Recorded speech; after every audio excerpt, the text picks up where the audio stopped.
entrées viennent bousculer cette semaine le top 10 de ce box-office. Reste à savoir si le leader de la semaine passée est parvenu à se maintenir. Entrée en matière immédiate avec Et soudain, tout le monde me manque. Une comédie dramatique de Jennifer de Volder réunissant Mélanie Laurent et Michel Blanc. L'histoire de Justine, instable sentimentalement, dont le père Élie, bientôt 60 ans, se prépare à accueillir un troisième enfant. Rien ne va plus, toute la famille recomposée s'apprête alors à partir en pièces détachées. Dommage, cette comédie sympathique peine à convaincre et ne réalise que 106 713 entrées dans 254 salles.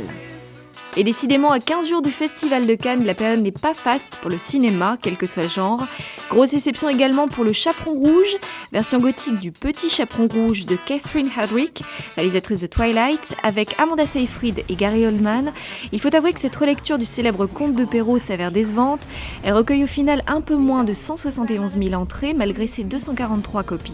En 5e place, une nouvelle entrée, mais sans éclat, réalisée par Pascal Pouzadou, La Croisière, comédie loufoque réunissant une pléiade de comédiens comme Charlotte de Turckheim, Antoine Duléry ou encore Marie-Lou Berry, n'a péniblement attiré que 250 000 spectateurs. En 3e position, Source Code de Duncan Jones, fils de Bowie et disciple inspiré de Philip K. Dick. Un voyage fantastique dans le temps qui, bonne surprise, échappe au déjà-vu grâce à un scénario solide.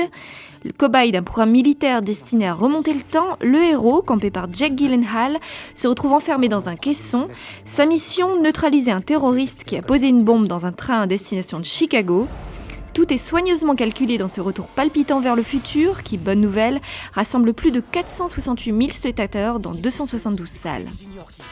Devant Source Code, mais sans gloire, au vu du nombre conséquent de copies, La Fille du Puisatier décroche la seconde place du box-office avec 468 552 tickets. Pour son premier film, Daniel Auteuil retrouve le monde de Marcel Pagnol. Derrière, mais aussi devant la caméra, il se montre ici pauvre et fier, archaïque, rocailleux et pourtant vibrant de tendresse. Et pour sa seconde semaine d'exploitation, Rio, les aventures d'un couple d'Arabes bleus en 3D, conserve la tête du classement et dépasse le million d'entrées, avec une baisse de seulement 10% du nombre de spectateurs. Tout public et consensuel, le cinéma d'animation attire le public familial. L'Arabe bleu du film d'animation Rio rapporte de l'or au studio Fox. Le voici en effet en tête depuis 2 semaines en France, après avoir totalisé plus de 300 millions de dollars de recettes aux États-Unis.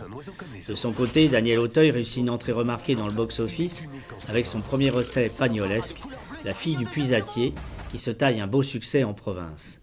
À noter enfin la bonne performance de Source Code, un film original de science-fiction signé Duncan Jones, qui n'est autre le fils que de David Bowie, qui affiche le meilleur nombre de spectateurs par écran, soit 1106 spectateurs.